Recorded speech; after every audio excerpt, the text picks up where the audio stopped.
That's a beautiful thing. And I love hearing that, I always like to connect with people that do the right thing. And when Clinton told me about this, I said, I'm in. I want to talk to you. On a truck like Clinton's, given he brings it to you and you clean it properly, roughly how many cleanings would be realistic that DPF filter would last for?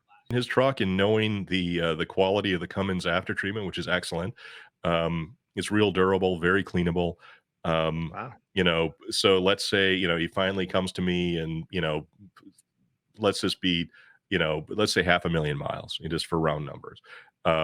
If if he's still driving the truck in the same way that he's been driving it, I probably wouldn't need to see him again until he's got 1,000,000 miles on it.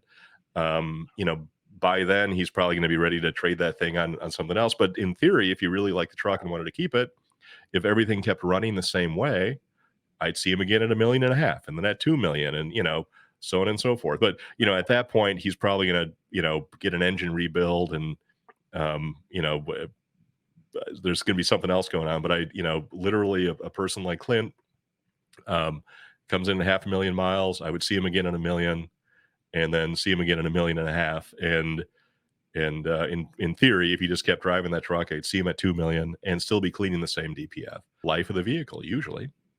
Wow. So the whole stigma type thing that I hear that, oh, we just had to get a new DPF for this truck and that truck. Because I just spoke to someone here in town actually, and they just said that, and this is at like 170,000 miles, but I think it was a tow truck, but that's a lot of idle hours.